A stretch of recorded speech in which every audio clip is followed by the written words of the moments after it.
Vocês estão me vendo? Sim. É, porque aqui no meu computador abriu uma outra janela e eu não estou me vendo. Mas... Ah, não, agora voltei. Tá. Não, aqui entrou aqui um negócio do YouTube.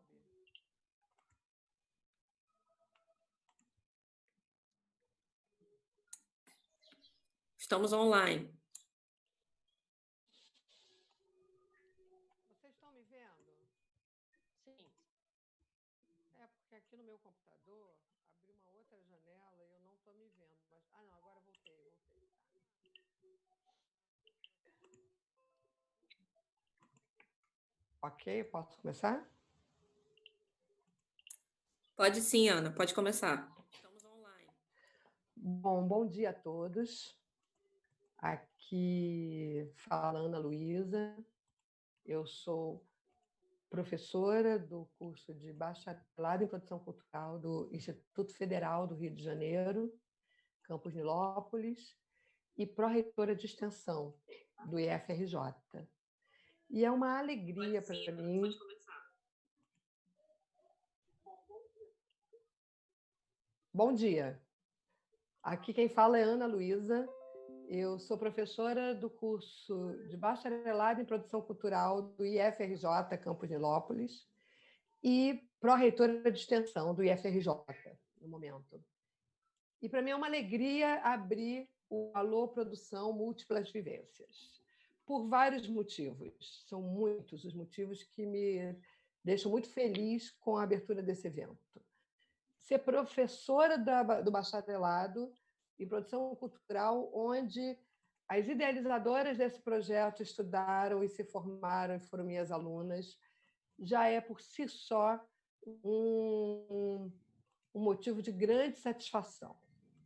E agora, à frente da ProEx, podermos abrigar esse projeto dentro de um outro projeto, que é o projeto dos egressos, que é tocado pela Dani Ávila, também nossa ex-aluna, e pelo Júlio Page, diretor da DIPROEX. Então, a gente agora, quanto pró-reitoria de extensão, poder abrir a pró-reitoria e, consequentemente, a reitoria do IFRJ para receber esse projeto, é como são ciclos que se fecham para se abrirem imediatamente depois em novos ciclos. Então, eu estou muito feliz com a realização desse projeto, estou muito feliz de poder estar envolvida nessa realização. E eu só gostaria, antes de finalizar, de chamar a atenção de vocês para um ponto que me chamou, que realmente assim gritou para mim nesse projeto: a presença da juventude palestrando, dessa juventude de jovens profissionais mediando, palestrando, e mulheres, muitas mulheres em todas essas mesas. A gente está aqui abrindo essa mesa agora com a Nayara Arruda, com a Daniela Alfonso, com a Nara Pessoa. Então, assim, é muito bacana ver essa juventude potente, esses jovens profissionais, essa mulherada aí encabeçando e puxando, né, esse momento de pandemia, mas também de reflexão. Enfim, eu tenho certeza que esse seminário vai ser um sucesso, pretendo acompanhar daqui, e boa sorte, bom trabalho nos próximos dias, e espero que cheguemos a ótimas conclusões, tenho certeza que teremos ótimas conclusões a partir desse seminário. Parabéns a todos os envolvidos e bom trabalho também a todos.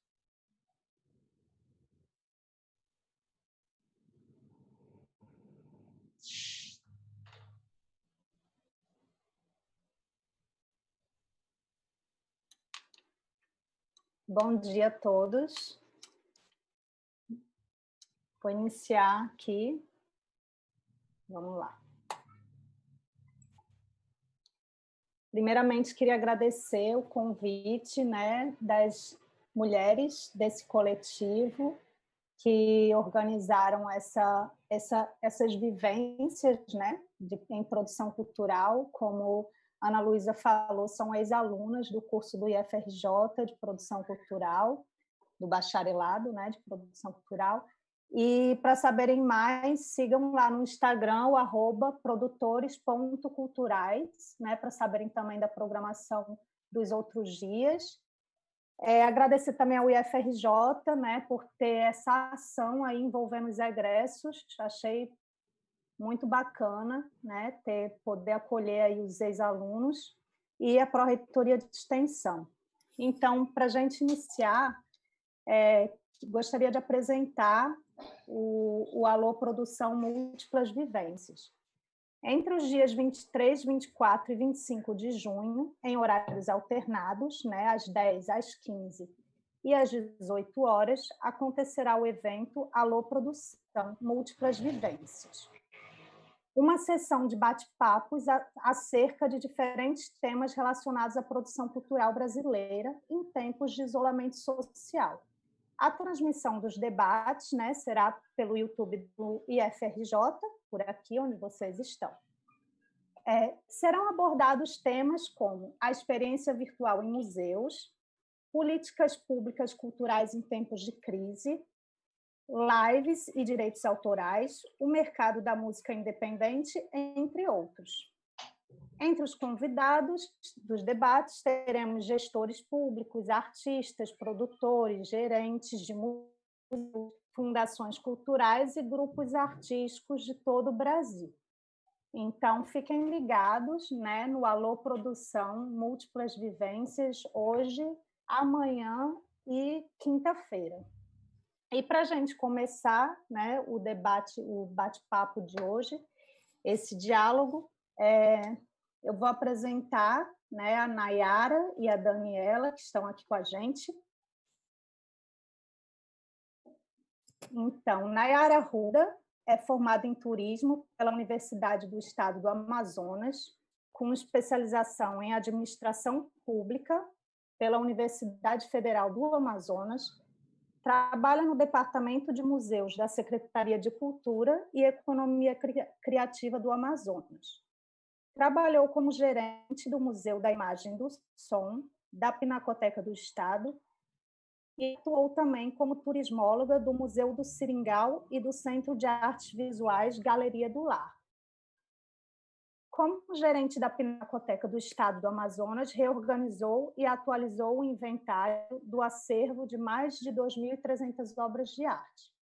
Outras atividades desenvolvidas também na Pinacoteca, né, como elaboração de pareceres, seleção de obras de arte para exposição, entre outros. E apresentarei Daniela Alfonsi. Daniela Alfonsi, desculpa, é antropóloga e diretora de conteúdo do Museu do Futebol desde 2014, em São Paulo, né? Entre 2008 e 2013, foi coordenadora de documentação, pesquisa e exposições no mesmo museu, responsável pela concepção do Centro de Referência do Futebol Brasileiro.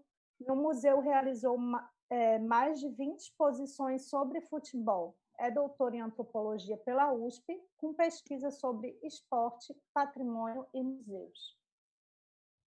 Eu não me apresentei, mas eu sou Nara Pessoa, sou professora de produção cultural do IFRN, né, no Rio Grande do Norte, e estarei aqui hoje mediando essa conversa, tá bem? Então, para a gente iniciar, queria convidar a Nayara Arruda, para fazer sua fala, contar um pouquinho para a gente como é que vem sendo aí esses seus trabalhos, né, nesse momento, e aí a gente vai estar por aqui dando essa cronometrada, tá bom, Nayara?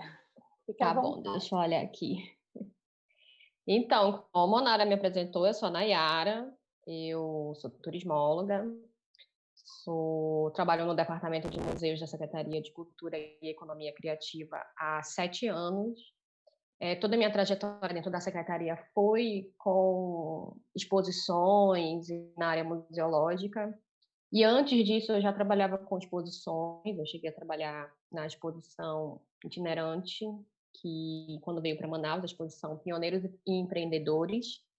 Quando a exposição veio para Manaus, eu fui gerente do educativo local, coordenadora do educativo local.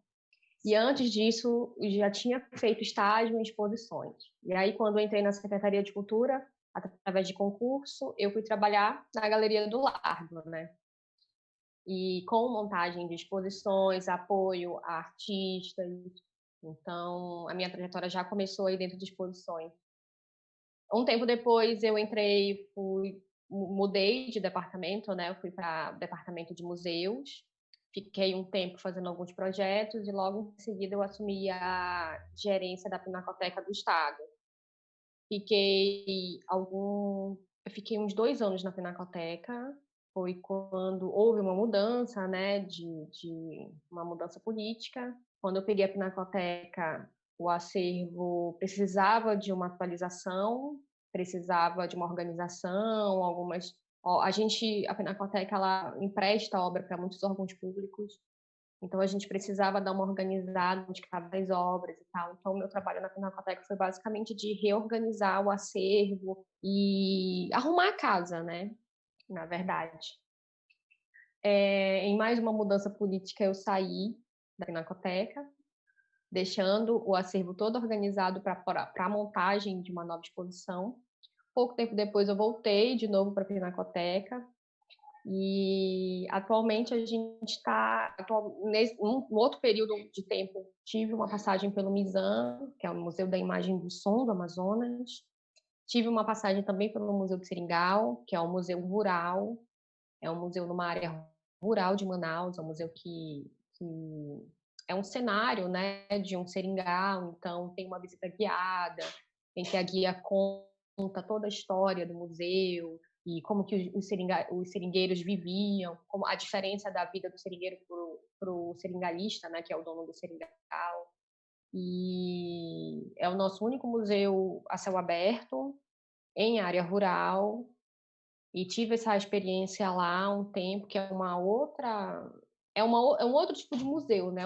Eu trabalhava em museus, que era dentro de um palacete, e, enfim, na área urbana de Manaus, que tinha um público muito específico. Quando eu fui para o Museu do Seringal, era um outro público, era muito mais turistas, e era um outro tipo de público, enfim, uma outra realidade. E atualmente eu estou no departamento de museus, a gente está passando por uma outra mudança, e eu estou no departamento de museus, ainda na Pinacoteca, mas ali fazendo um pouco de tudo, né? A demanda que vai surgindo a gente vai fazendo, porque como houve muitas mudanças, a gente está se organizando aí para atender, porque assim, a Pinacoteca ela fica dentro de um complexo de museus, né? Que é o Palacete Provincial. Dentro do Palacete Provincial tem 5 museus. Então, a gente acaba fazendo um pouco para os 5 museus, né? Então, a gente acaba tendo também, eu acabo tendo um pouco de experiência também nos 5 museus, que são 5 acervos, enfim. E, bem, é isso. Nesse momento, os museus estão fechados em função da pandemia. A gente tem trabalhando bastante a questão interna, né? Porque nós somos uma equipe pequena no departamento de museus, então a gente tem muito trabalho interno sempre, além da visitação, a gente tem muito trabalho interno com os acervos e a questão mesmo do próprio prédio, que é um prédio antigo.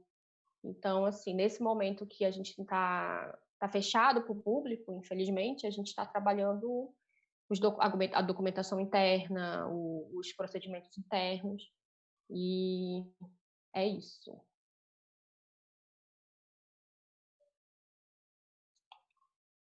Acho que é isso. Então, hoje a gente está falando aqui dos equipamentos, né, culturais, nesse momento de isolamento social. E aí a gente vai ter um tempinho, né? A Nayara falou um pouco da sua trajetória, né, lá no Amazonas, em alguns museus, né, que ela participou, que ela já trabalhou. E aí depois, ao final, a gente vai ter um tempinho para poder fazer perguntas, né, e conhecer melhor, né, essa realidade. Então, gostaria de chamar agora a Daniela, né, para fazer sua fala.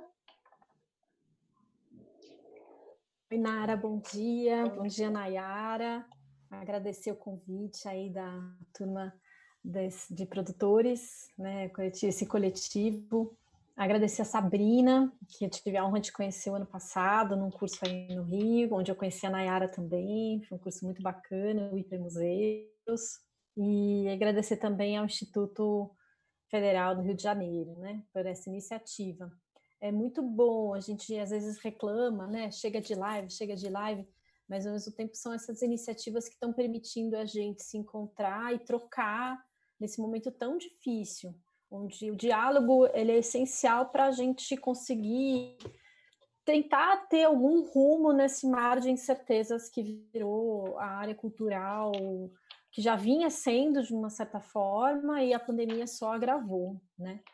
Então, me solidarizo aí com todos os produtores, que eu sei que não é fácil, a vida de produção, geralmente na cadeia, né, e principalmente eu falo de lugar que é de uma instituição que ainda tem um pouco de segurança, mas eu sei, acompanho a vida de colegas de trabalho, colegas, amigos, que dependem da produção, que tem um esquema de trabalho mais flexível, de freelance a cada projeto, e que nesse momento, há 3 meses, realmente entrou numa situação muito complicada. Então, me solidarizo muito com vocês e saibam que estamos todos juntos, né, nessa batalha, por toda essa cadeia produtiva da área da cultura que é tão essencial, e aí você vê isso muito fragilizado, né? Foram os primeiros, os museus, as bibliotecas, os cinemas, os teatros foram as primeiras coisas a serem fechadas no contexto da pandemia.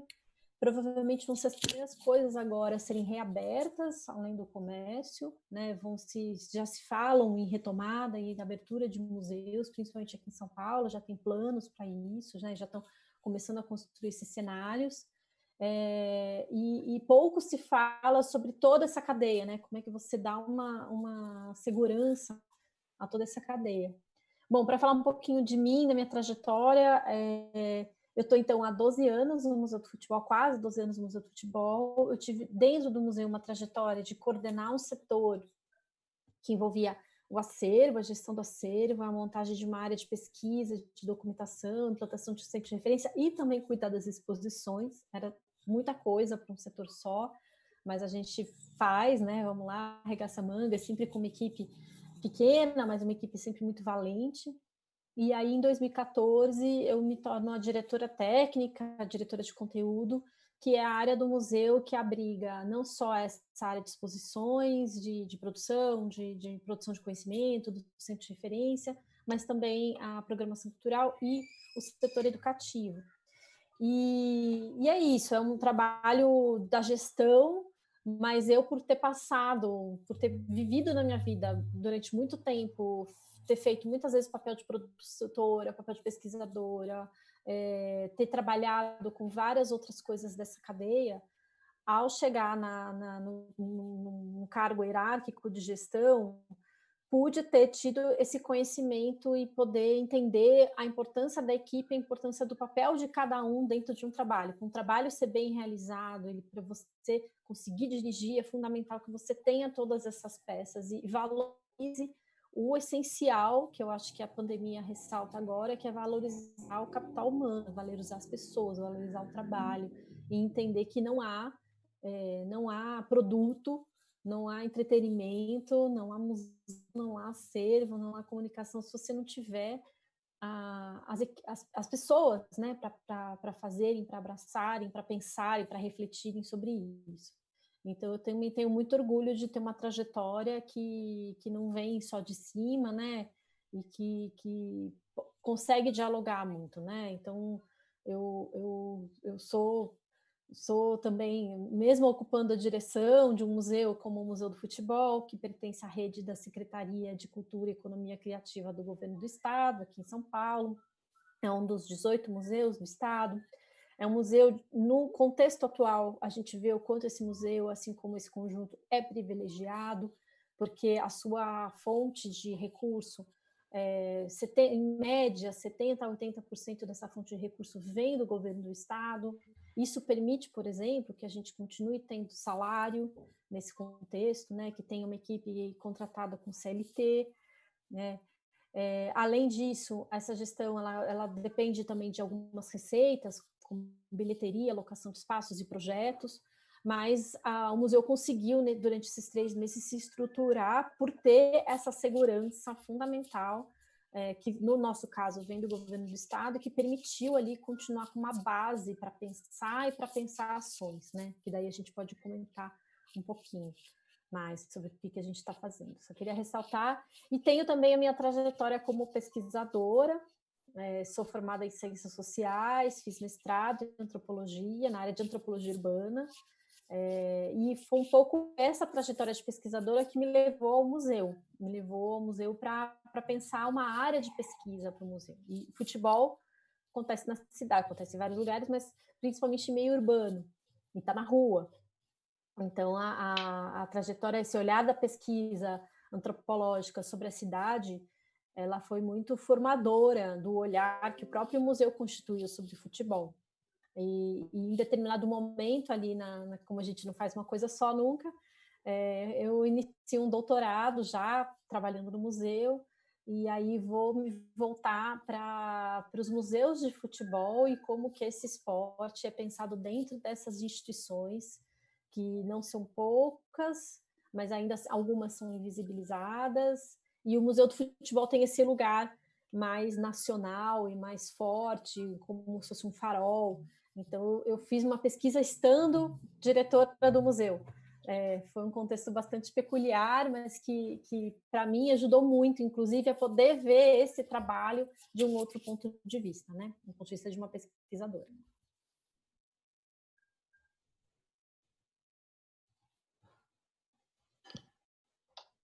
Oi, Daniela. Oi, se você quiser, eu continuo falando. Aí eu só interrompi porque eu não sei como é que... Acho que a gente volta um pouquinho para a Nayara agora, ou se vocês quiserem...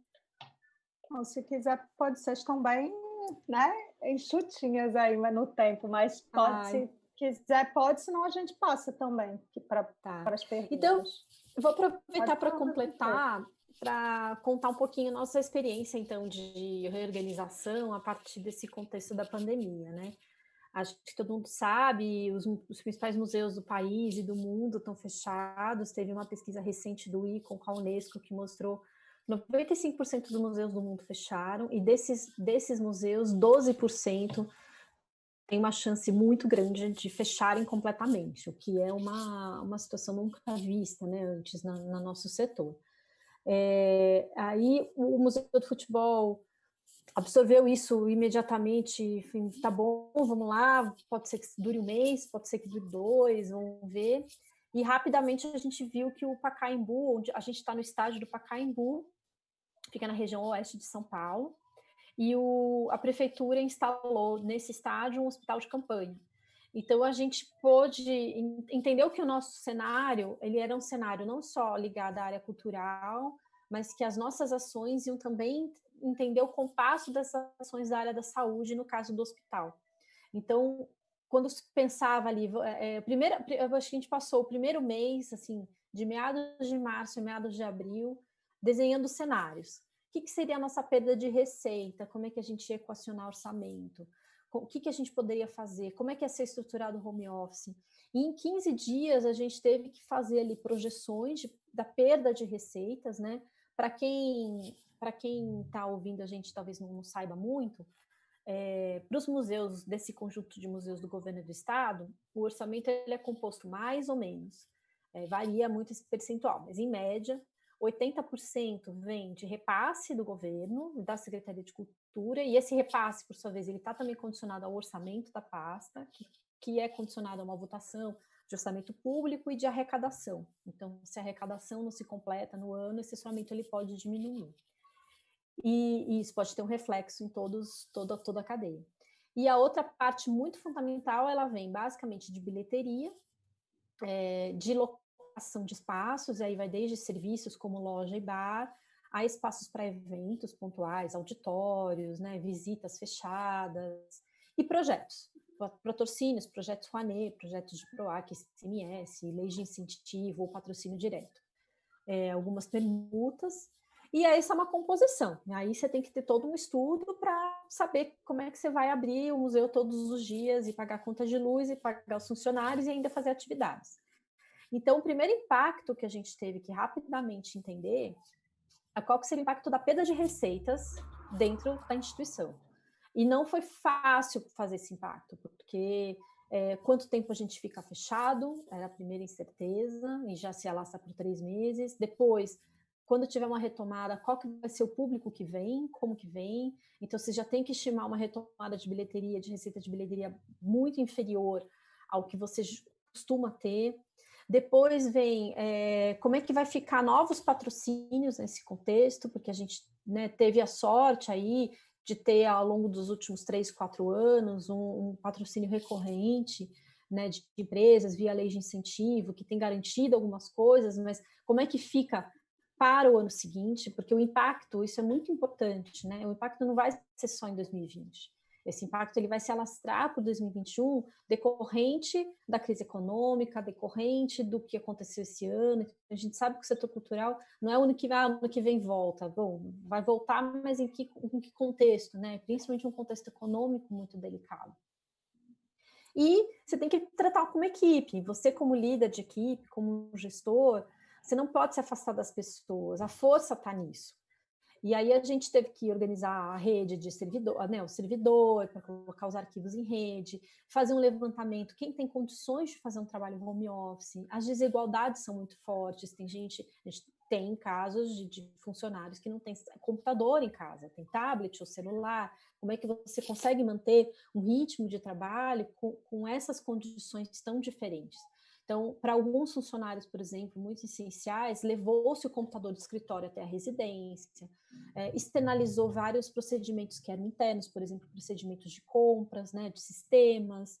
Tudo foi uma engenharia muito rápida, e aí a gente teve a sorte de ter uma equipe ali que entendeu rapidamente a necessidade disso, e a gente sabia que continuar ativo e continuar trabalhando era também uma defesa frente a possíveis cortes e possíveis quebras de orçamento, enfim, é importante manter o trabalho nesses contextos, um trabalho que acaba defendendo a instituição.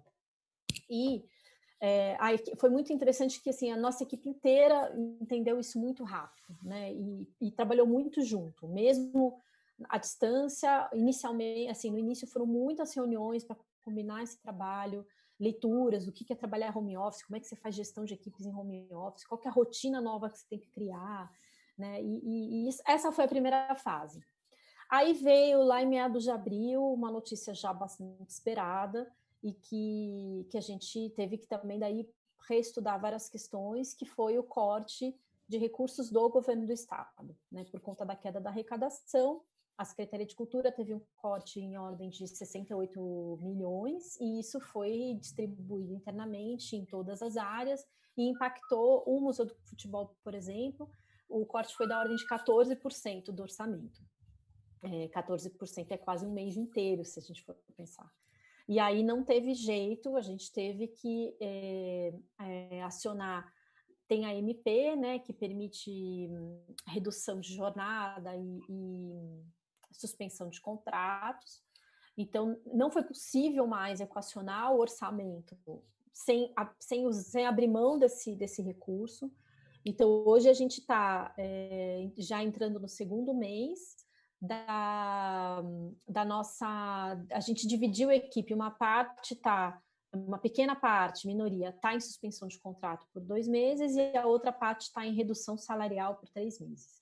Né? Isso garantiu os empregos, fez com que a gente não precisasse demitir ninguém nesse momento, porque foi um entendimento também que veio do conselho, da direção, para tudo. Demitir qualquer pessoa nesse contexto é uma das coisas mais cruéis que há, porque não há possibilidade de recolocação no curto prazo, né? de repente está nem no médio prazo. Então, vamos fazer o máximo de exercício para a manutenção dos empregos. E aí cortamos tudo que poderia ser cortado de serviços, de projetos, de ações, e reelaboramos todas as ações para esse contexto virtual, porque a gente ficar invisível nesse contexto é muito complicado. Primeiro que dá uma bad, né, um baixo astral, e segundo porque é o momento que a gente precisa falar com as pessoas, precisa trocar, precisa pensar, precisa organizar isso de alguma forma, porque é só juntos que a gente vai conseguir pensar soluções. Então, eu vou destacar aqui para ir concluindo também essa primeira fala, a gente focou, então, aí a nossa atuação com o público, esse foi um pouco o trabalho interno que a gente fez, mas, paralelo a isso, a gente focou um trabalho com o público, pensando principalmente em outros públicos que o Museu do Futebol não tem, né? O Museu do Futebol fica em São Paulo, ele é um dos mais visitados do estado, a gente já teve quase 4 milhões de visitantes, mas a gente sabe que é uma visita de quem está na cidade, por mais que a gente tenha feito projetos itinerantes, ido para outras cidades. Mas qual que é a potência do digital? A potência do digital é você, com uma ação, poder alcançar o mundo todo. Basta você saber operar as ferramentas digitais para essa finalidade e entender os temas, né? O digital ele também tem uma coisa de temas quentes, de ser uma coisa muito do momento. Então, a gente começou, na primeira semana que a gente fechou ao público, a partir de uma parceria que já estava sendo estabelecida com um diretor de cinema, a gente começou a exibir filmes sobre futebol todos os sábados à noite. Falei, bom, sábado à noite, geralmente as pessoas estão saindo, estão para a rua, estão no cinema, não vai ter, vamos... E entendemos que esse era um nicho de atuação no museu. A gente está há 15 semanas fazendo isso, ininterruptamente, e tem dado muito certo no sentido da gente ter alcançado públicos de outros estados que não necessariamente já visitaram o museu e que puderam ter algum contato com o Museu do Futebol. E entendemos que essa sessão ela acabava dando muito mais público no digital do que na própria sede, quando a gente exibe no nosso auditório, né? Então, a gente fez um recorte curatorial, hoje já tem outros parceiros, a cada sessão fecham parcerias pontuais para esse streaming ser não só nos nossos canais, mas em outros canais, e a gente tem descoberto uma ação e um tipo de público que pode ficar para depois do contexto da pandemia, né? E foi um aprendizado muito interessante. E a segunda ação que eu destaco aqui é a ação do nosso educativo. Nosso educativo, ele trabalha muito com inclusão, com a pessoa com deficiência, com vários públicos, e sempre olhou não só o público do museu, como o não público do museu. E sempre teve uma discussão do quanto pessoas que estão em situação de isolamento, pessoas idosas que estão em casas de repouso, era um público já que o educativo vinha com algumas ações. Então, ele rapidamente reorganizou um projeto que começou no passado, chamado Renovar Memórias, que é em parceria com o Hospital das Clínicas da USP, da Universidade de São Paulo, e que atendia pessoas com Alzheimer. E muito na discussão de que o futebol ele ajuda a ativar memórias mais profundas que justamente o paciente de Alzheimer perde, né? Isso já vem de um estudo lá da Faculdade de Medicina, junto com um pesquisador. Tem um exemplo disso nos museus do Reino Unido, né? Principalmente o Museu Nacional do Futebol na Escócia, em Glasgow, e que a gente trouxe para a sede. E rapidamente isso foi adaptado para fazer à distância. E aí não só com pacientes de Alzheimer, mas com idosos, que estejam em casa ou que estejam em casa de repouso. E tem transformado não só a vida dessas pessoas, como da própria equipe, porque você consegue achar um outro grupo para você se articular, você entende que você está fazendo o seu papel social de uma forma potente, usando os recursos que são possíveis nesse contexto, que é o celular, a câmera do computador, e aí usam todas as plataformas possíveis. Se a pessoa tem o WhatsApp, é pelo WhatsApp, se não, pode ser pelo Google Meet, ou pode ser pelo Zoom. Aí a forma é o que menos importa, o que importa é você conseguir dialogar com esse público, né? Então É isso. Se a gente não tivesse pensado na gestão em valorizar o nosso capital humano, a gente não estaria hoje sendo um dos poucos museus no Brasil que tem feito coisas, né? Apesar da sede, apesar da crise, apesar da falta de recurso. Mas é um pouco valorizar que, sem ter essas pessoas, sem ter essa equipe que conhece profundamente a instituição e que entende os públicos e os seus potenciais, a gente não estaria conseguindo aí há 3 meses não ter parado. A gente está num ritmo frenético, mas está valendo a pena, porque a gente sabe que essas ações fazem diferença num contexto como acho que a gente está hoje. Então, por aqui depois a gente pode conversar mais. Obrigada, Nayara e Daniel. É um momento, né, bastante difícil aí de reinvenção, acho que em todas as áreas aí do setor cultural. Achei muito interessante essas iniciativas e já queria fazer algumas perguntas aqui, vão chegar, o pessoal da produção vai estar passando, mas eu já queria também perguntar para a Nayara. A Daniela falou um pouquinho dessa questão do orçamento e do corte, né, que já houve.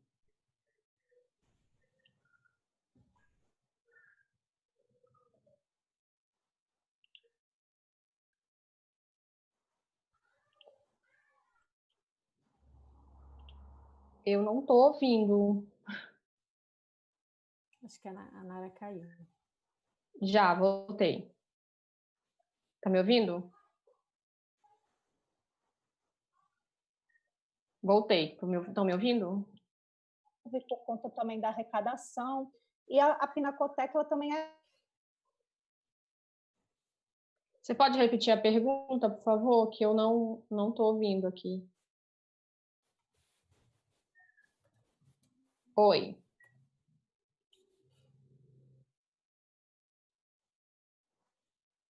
Nayara, acho que a Nara caiu, mas eu entendi que ela estava perguntando sobre orçamento, sobre os cortes.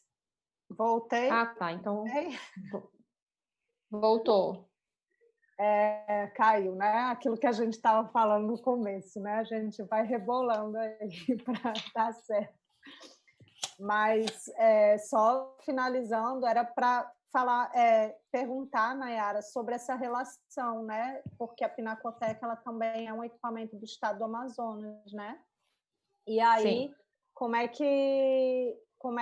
qual foi o impacto, né, da pandemia nesses 3 primeiros meses com relação ao orçamento, né? Eu sei, você já falou um pouquinho que as atividades, né, elas foram paradas, mas queria que você falasse um pouquinho dentro do contexto local, né, de vocês, quais foram os impactos, né, para a Pinacoteca. E aí, bom, eu vou fazer essa pergunta e aí depois eu vou organizar aqui as que estão chegando e a gente faz por bloco, tá certo? Tá. Então, a Pinacoteca é um museu público mantido pelo governo do Estado do Amazonas, através da Secretaria de Cultura e Economia Criativa. A gente não tem um orçamento próprio, a gente está dentro da secretaria, como um departamento da secretaria, né? Uma ramificação do departamento de museu, que é um departamento da secretaria. Então, o nosso orçamento é o orçamento da secretaria. A gente trabalha com planejamento, como uma secretaria, a gente trabalha fazendo um planejamento de um ano para o outro. A gente tinha feito um planejamento para esse ano de 2020, que previa algumas exposições, algumas ações, alguns eventos, enquanto Pinacoteca e enquanto Departamento de Museus e Palacete Provincial, né? Alguns eventos que já aconteciam há alguns anos, enfim, né? E a gente previa, inclusive, o início de uma remontagem de uma nova exposição para a Pinacoteca do Estado, né? Já tínhamos entrado em contato com alguns pesquisadores, a gente tinha montado um grupo, e a gente já tinha essa previsão de que no segundo semestre desse ano a gente ia iniciar o processo de pesquisa e montagem e produção, né, da nova exposição da Pinacoteca. E ainda outras exposições paralelas a essa, com o acervo da Pinacoteca e com um acervo adquirido, inclusive, de uma artista carioca, a Faiga Ostrauer, que doou algumas obras para a Pinacoteca, doou algumas obras para algumas instituições museais do Brasil, juntamente, né, nesse nesse grupo de instituições, a Pinacoteca foi contemplada. Então, a gente tinha, como em contrapartida, fazer uma exposição dessa artista, né? Que estaria completando 100 anos esse ano, se estivesse viva. E, a partir da pandemia, quando a gente precisou ir para home office e tudo mais, toda a programação foi cancelada. Então, como a gente é mantido pelo Estado, o Estado caiu a arrecadação também, né? Assim como no caso da Daniela, pegando o gancho da Dani, a arrecadação do Estado também caiu, mas como é aquela coisa, como nós não temos um orçamento próprio, nós trabalhamos com o orçamento da Secretaria de Cultura, até o momento nós não tivemos cortes de pessoal, por exemplo, né? Nossa equipe do departamento é uma equipe pequena, e quem são os monitores das exposições são os estagiários que nós conseguimos manter até o momento, né? E então, assim, o nosso corte que teve foi só no sentido da programação, que foi suspensa até a situação se normalizar. Eu acredito que esse ano dificilmente a gente vai conseguir fazer alguma programação, porque em virtude da queda de arrecadação, em virtude da secretaria manter muitos espaços e já está com o orçamento reduzido há muitos anos, a gente vem há muitos anos com a diminuição do orçamento, e em virtude também dessa questão de não conseguir patrocínio e ter todo essa problemática econômica, eu acredito que esse ano a gente não vai conseguir fazer nenhuma programação. E ano que vem, acredito que a gente vai ter que reduzir, pelo menos pela metade, o nosso planejamento enquanto programação mesmo.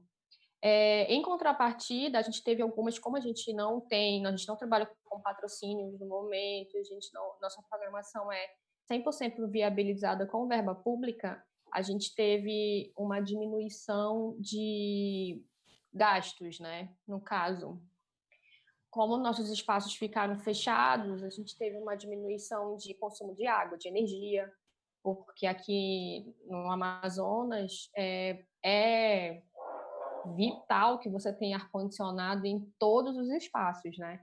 Então, só o fato de você passar 3 meses com os ar-condicionados desligados, você já tem uma grande redução de consumo, então uma grande economia.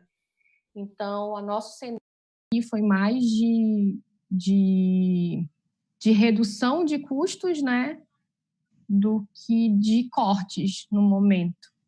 E a pandemia começou no momento que foi comecinho de março, né, por aí, no meado de março. Então, a partir de março, normalmente, é quando a gente começa as programações. Janeiro, fevereiro é período de férias, então a gente não faz nada, até por uma questão de organização de Estado mesmo. Aqui no Amazonas, a maioria das coisas começam a engrenar, pelo menos no campo cultural, a partir de março, que é depois do Carnaval, então, e é quando, enfim, as verbas começam a ser liberadas e as programações começam a ser executadas. Então, janeiro e fevereiro é mês de férias, a gente faz programação de férias, a nossa visitação, pelo menos no Palacete, dá uma caída grande em janeiro e fevereiro, porque é exatamente o período de férias e o nosso público são estudantes. Então, a gente tem uma queda aí de público e o nosso público volta a aumentar a partir de março. E a gente tem também uma peculiaridade que de janeiro a junho é o nosso inverno amazônico.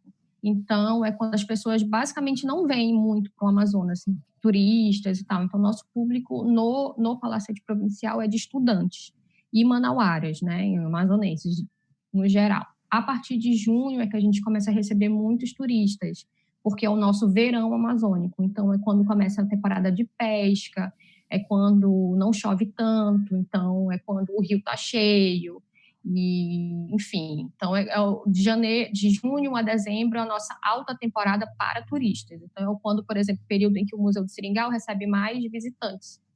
Então, esse primeiro semestre, geralmente, ele é um pouquinho mais parado mesmo, assim, para a gente. Então, não...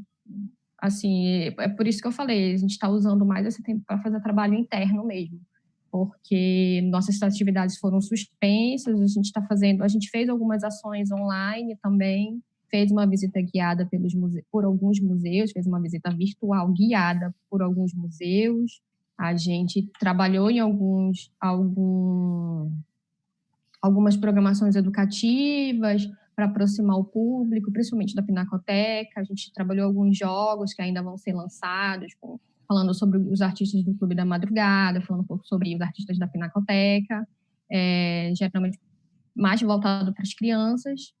E o nosso cenário é esse. A gente ainda não tem previsão para abrir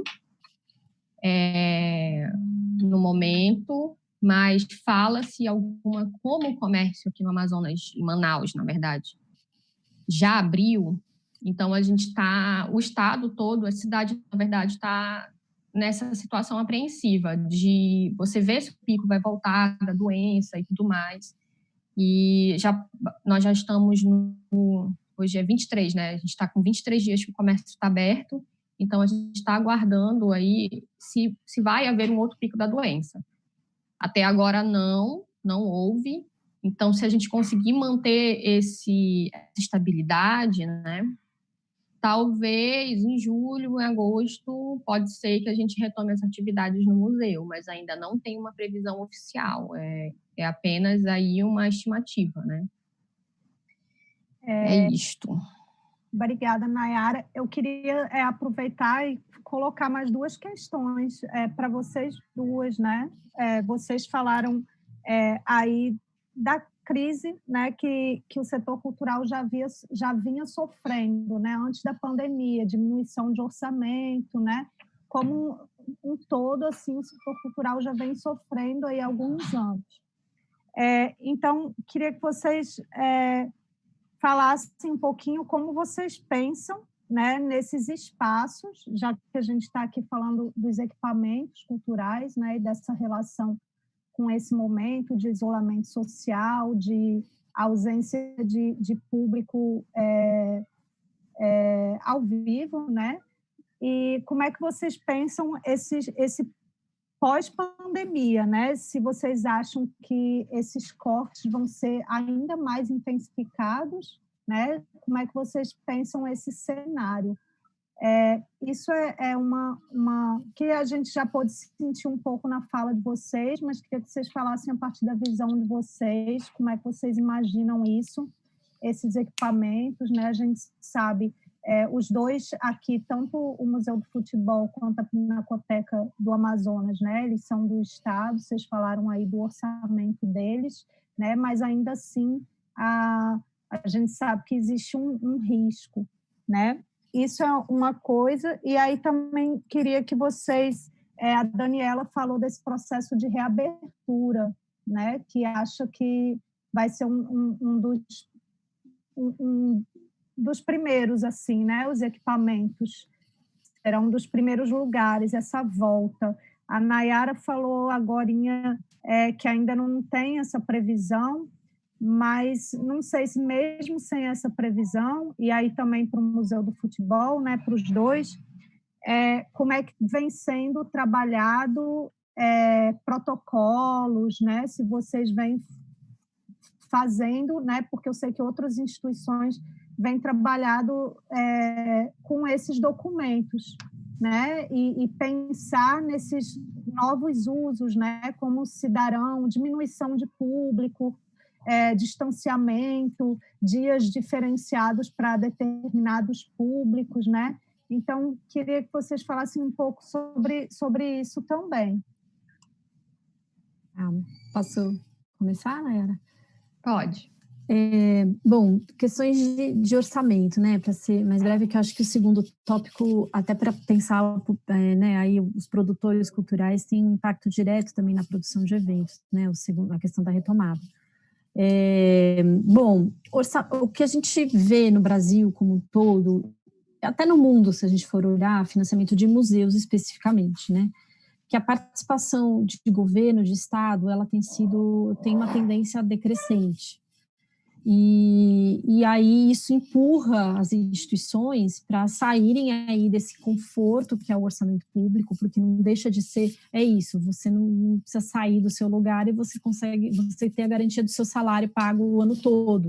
Isso para quem trabalha, por exemplo, em outras atividades culturais, muito diferente, né? O tipo de relação que você tem, né? O tipo de vínculo, enfim. E é isso, tem que empurrar as instituições para repensarem seus modelos de financiamento, fomento, sua sustentabilidade e também o tipo de proposta de projeto, patrocínio, ir atrás de patrocínios. E aí, o que tem se discutido muito no setor é também o esgotamento do próprio patrocínio via Lei Rouanet, N questões que não dá tempo de entrar aqui, mas isso é um outro, né, rende aí uma série de debates.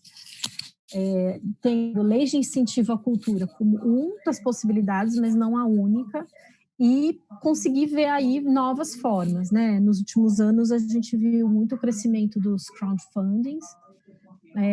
Na pandemia tem uma questão interessante de como isso continua sendo um modelo em tendência de crescimento e aí ligado também a ações sociais, né? Porque a gente viu muitas empresas e pessoas e coletivos direcionando esforços, por exemplo, a distribuição de alimentos, de materiais de higiene, porque a pandemia ela tá sendo, tem um impacto, claro, para o mundo todo, mas ele tem um impacto muito pior em quem não tem, num país como o nosso, que não tem saneamento básico, né, que 70% do país não tem água encanada. Então eu acho que é isso, a cultura não está distante disso, né? A cultura não pode ficar isolada no seu pedestal e esperando que as coisas cheguem, ela tem que entender, e aí pensar o papel social dos museus é fundamental. O museu não está fazendo só a salvaguarda de um acervo, ou falando de um conteúdo, ou falando de um tema. Ele é uma instituição que tem que dialogar com essa sociedade em que vivemos, né? Que tem que entender essas questões e se repensar o tempo todo em cima disso. Então, acho que o que fica de norte cada vez mais claro que esse contexto agrava o decréscimo desse investimento público direto do Estado, né? Estados, prefeituras ou leis de incentivo, e a necessidade urgente de repensar esses formatos. Tem muita crise na área, tem muita crítica, né? Porque às vezes os setores que pensam isso não são os setores que produzem necessariamente os produtos ou produzem o conhecimento, a área de pesquisa, a área de acervo. O que você tem que fazer, eu acho, é quem está nessa ponta da pesquisa, nessa ponta da educação, nessa ponta da produção cultural, é abrir para o diálogo, né? E se empoderar para pensar as soluções mais legais, elas vêm dessa área. Se você deixar só quem está ali em cima, no topo, na área comercial, na área de marketing, pensar, fica um vazio muito estranho. Você tem que, né, se você está numa instituição cultural, você não tem que se fechar a esse diálogo, você tem que ser o criativo que vai levar isso, pensando sempre nessa função social da instituição. Aí, com relação à volta, no governo do Estado, especificamente, tem os protocolos que vêm de um comitê interno, né, do governo, que estabelece os parâmetros gerais. E dentro disso, cada setor tem feito os seus protocolos específicos. A área de museus, então, aí muito guiada pela Secretaria de Cultura, né, do Estado, com base nesses protocolos do Estado, que definiu fases de abertura, né, hoje a gente está na fase 2 e vai até a fase 6. Tem o que pode e o que não pode dentro de cada fase, mas tem uma liberdade de cada instituição criar o seu próprio protocolo conforme o seu espaço, sua capacidade, a sua equipe, seu orçamento. Então, recomendo para quem quiser saber mais dessa área, tem documentos do ICOM que pautam para a área de museus geral, já tem um protocolo do ICOM para isso. O IBRAM também fez, né, o Instituto Brasileiro de Museus também fez um protocolo bastante próximo, né, ao que o ICOM coloca, e conversem com as pessoas. Tem desde quantas pessoas por metro quadrado, garantir o distanciamento dentro dos espaços é uma premissa. As formas de se fazer isso, no Museu do Futebol, por exemplo, está sendo discutido sinalização no piso, para as pessoas poderem saber esse distanciamento, controle de número de pessoas por sala. A gente já é um museu que tem um percurso único dentro da instituição, você entra para um lugar e sai pelo outro. Isso tem facilitado. Tem museus que não existem, que não é pensado na lógica do percurso único, então precisa criar isso, né? Criar um roteiro. Aí o uso de máscara obrigatória, medição de temperatura, a gente tem falado também da equipe toda usar máscara com um plástico transparente na região da boca, pensando no público que faz leitura labial, né, como isso sendo fundamental agora, e entender, porque dá um medo, né? A gente sabe que o pico está chegando, como vocês falaram, né? No caso do Amazonas, é 23 o comércio aberto, sem nenhum aumento de casos, mas a gente ainda tem muitos, o número de mortes ainda é muito alto, o número de casos ainda é muito alto. Então, esse momento é fundamental a troca, a observação e entender o conjunto. Acho que não dá para pensar separado. Cada instituição vai ter o seu formato, a sua forma, o que pode fazer, álcool gel, no nosso caso, né, dos interativos, como que você pode substituir tecnologias para você evitar a coisa do toque, né, de quanto em quanto tempo você tem que higienizar, quais são os produtos que você pode usar nessa higienização, tudo isso está sendo agora colocado em cronograma, para entender. É importante voltar, mas a gente está hoje, né? Hoje a nossa sensação é que assim, mas a gente vai voltar para depois voltar atrás, para retroceder. Como é que vai ser a segunda onda dos impactos? Como é que isso vai girar de novo, né? E quanto tempo isso vai durar, né? Então acho que ser criativo, não colocar mais limites do que a gente já vive e sempre pensar no público. Isso é fundamental. No público daí interno de nossos colaboradores e o público visitante também.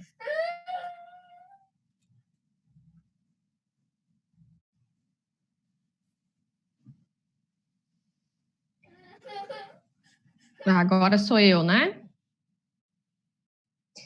Então, vamos lá. A pergunta era sobre a redução do orçamento, né?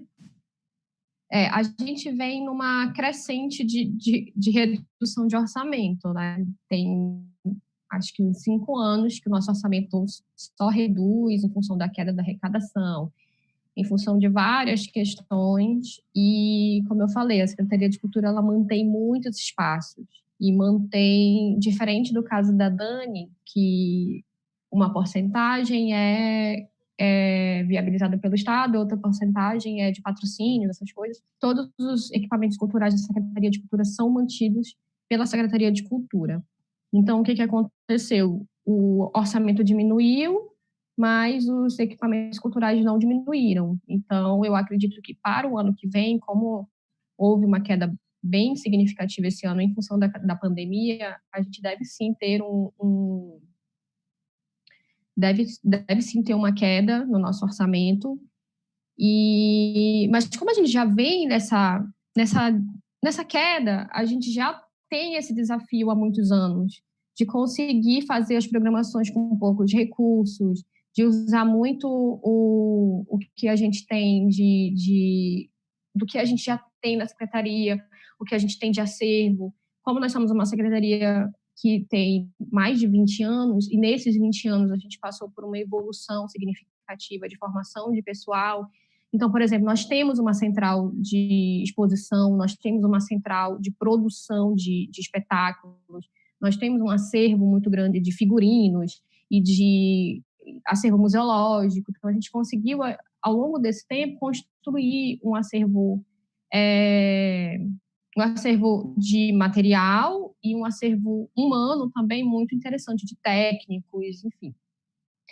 Então, eu acredito que com a queda do orçamento, a gente vai fazer o que a gente faz há muito tempo já. A gente vai se adaptar e a gente vai construir com o que tem de dinheiro para fazer. E vai seguir a nossa programação, né? A gente está em crise aqui na cultura já tem muitos anos, então eu acho que nesse sentido a gente vai eventualmente acabar se adaptando. A não ser que a gente tenha que fechar espaços e tudo mais, mas aí é uma coisa que a gente não... Uma coisa que a gente vai esperar... Eu, particularmente, vou esperar o ano virar para poder pensar nisso, né?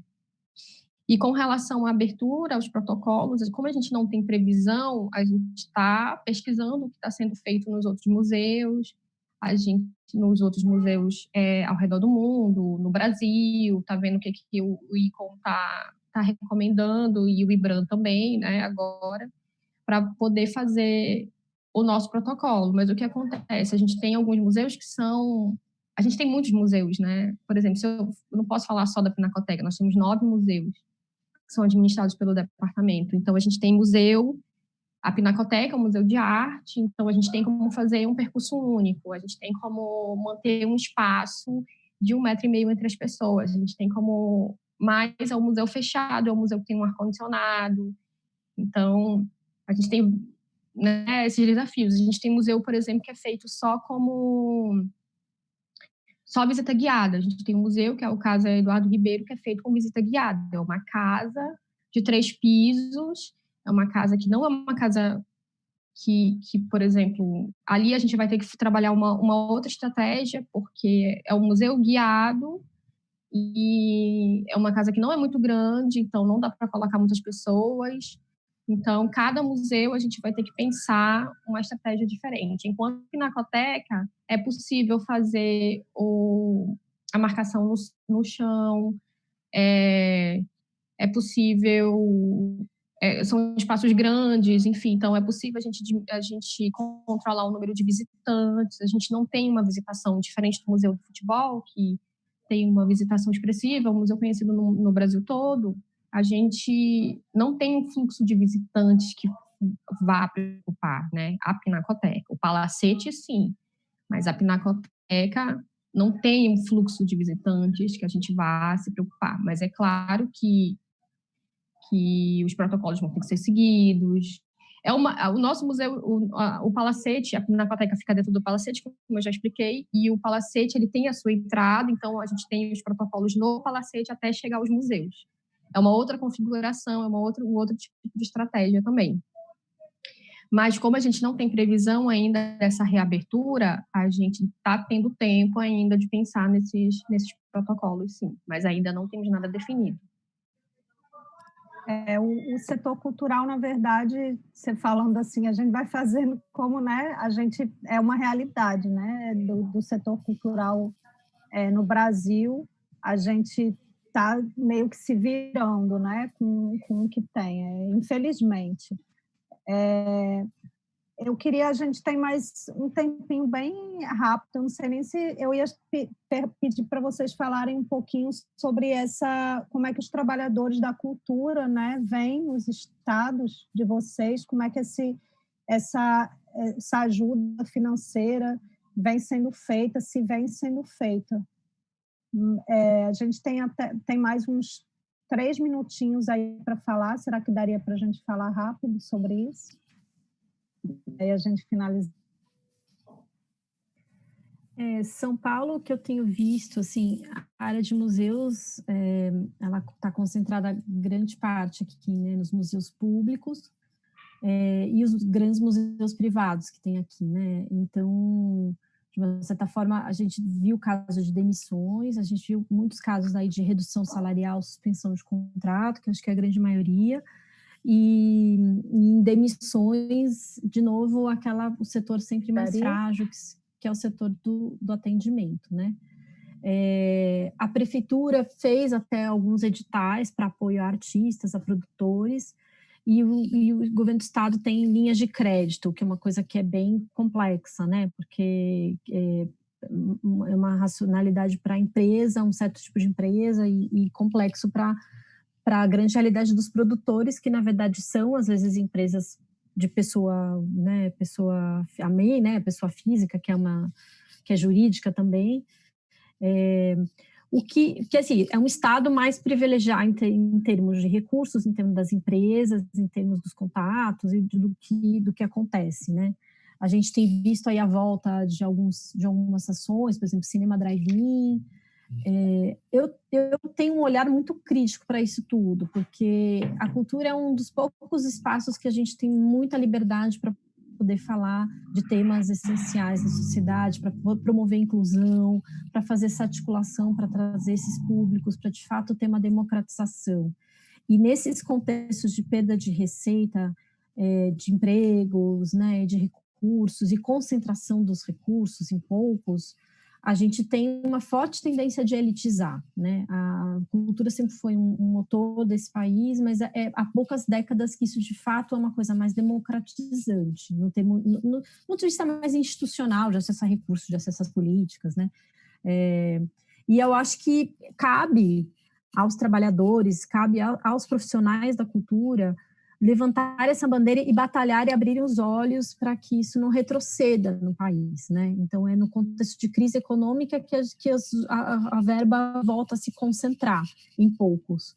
E aí as ações também serem pensadas para poucos e com poucos. Então, eu acho que a gente, como profissional da cultura, tem que realmente abrir os olhos e se fortalecer nisso e não deixar isso retroceder e ser alternativos, pensar fontes alternativas, pensar ações coletivas, financiamentos coletivos, esses outros campos que podem se abrir aí num contexto de mais solidariedade também, que é o que a gente tem visto, né?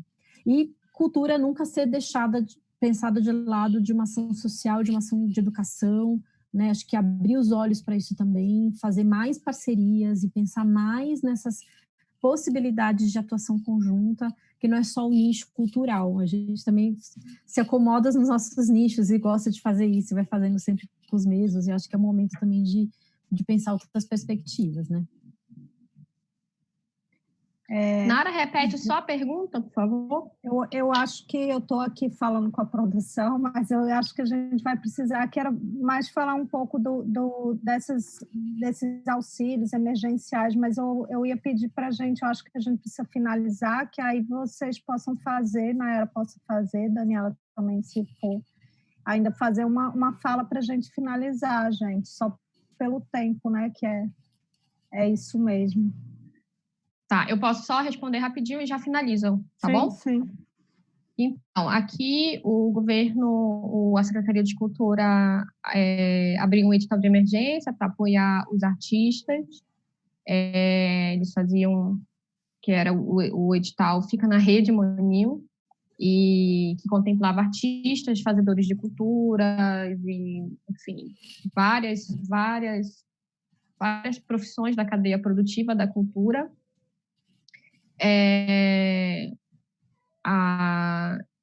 Mas, assim, ele acaba sendo um edital apenas emergencial mesmo, né? Como tudo está fechado, os artistas não estão trabalhando, acaba que é uma medida paliativa mesmo, né? A gente tem uma outra situação que eu estava até comentando com vocês, que é o próprio Festival de Parintins, que esse ano iria acontecer esse final de semana, mas não vai acontecer em virtude da pandemia. Os casos no município de Parintins estão ainda muito altos e o festival não tem previsão de acontecer. Só que a cidade, ela gira em torno do festival, né? Muitos empregos são gerados, em virtude dos patrocínios que os bois conseguem e tudo mais.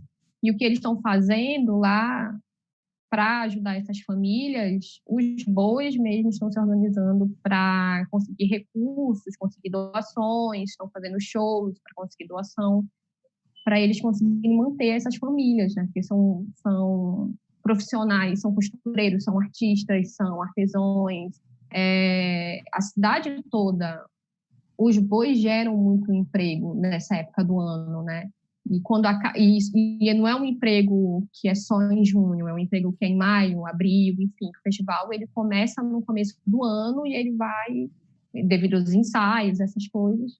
Então, as próprias organizações estão se organizando, as associações folclóricas estão se organizando para ajudar essas famílias, né? E é assim, ali quem trabalha com cultura é assim mesmo, né? A gente precisa resistir todos os dias e acreditar, e se Deus quiser a gente vai passar por isso e vai passar mais forte e nós vamos superar isso, assim. Eu acho que essa pandemia veio para tirar a gente da zona de conforto total, assim, fazer a gente repensar na forma como a gente está produzindo e repensar que a gente não, que a gente precisa de alternativas também, né? E fez a gente pensar em alternativas, enfim. Bem, vou finalizando por aqui. Eu quero agradecer muito ao convite das meninas. Estou muito feliz de ter participado desse webinário, né? E gostei muito de ouvir, de falar com a Dani de novo, depois de tantos meses, e eu ver o que está acontecendo lá no Museu do Futebol. Muito prazer te conhecer também, Nara. Espero que a gente mantenha um vínculo aí, que a gente converse mais. Obrigada para todo mundo que está assistindo, que está acompanhando aí as nossas falas. Obrigado também ao Instituto Federal de Educação do Rio de Janeiro, né? Instituto Federal de Educação do Rio de Janeiro. O IFRJ, por apoiar esse evento e trazer também, né, outras falas, né, sair um pouco do centro ali do Brasil, do Rio de Janeiro, São Paulo, e trazer falas do Nordeste, trazer falas do Norte, do Amazonas. Muito obrigado mesmo, e é isso. Daniela? Bom, reitero aqui os agradecimentos. A Nara, prazer falar com você, falar com a Nayara. Agradecer o convite, dizer que o Museu do Futebol está sempre de portas abertas a todos e todas. E é isso, continuemos resistindo na luta, com muita resiliência, muitos aprendizados nesse contexto, acho que sem deixar a peteca cair. E se a gente não arregaçar e fazer, ninguém vai fazer por a gente. Então, vamos nessa, né? E acho que se reinventar. E é isso. Desespero, é uma situação muito desesperadora, né? Todos os dias a gente vê, e pensar na nossa saúde, pensar nos nossos colegas e pensar aí em ativar mesmo para quem a gente faz as ações, né? Para quem a gente está produzindo, a gente está criando. Acho que colocar isso tudo numa reflexão nesse contexto ganha uma outra força, dá uma outra força para a gente seguir. Eu agradeço a Nayara e a Daniela, né, pelo diálogo nesse seminário, né, importantíssima fala de vocês. A gente está rodando aí também, trazendo pessoas do Brasil inteiro, né, agradeço em nome da produção, do Alô Produção Múltiplas Vivências, agradeço também a todos que estão assistindo, aí participando com a gente, e já deixo o convite, né, hoje à tarde a gente continua às 15 horas, e depois às 18, às 15 horas numa outra mesa, né, sobre artes cênicas através da tela. Também teremos convidados aí espalhados, né, pelo Brasil. E, além de hoje, amanhã e quinta-feira também, dias 24 e 25, também teremos nesses 3 horários, né, vários convidados, diferentes convidados, como eu falei no início. Então, agradeço a todos vocês, Nayara e Daniela, por esse diálogo aí incrível. Espero que a gente se veja aí mais para frente, né, que continuemos conectadas também, né? E eu encerro por aqui, gente. Até logo, né? Até breve. Obrigada, gente. Adorei. Tchau.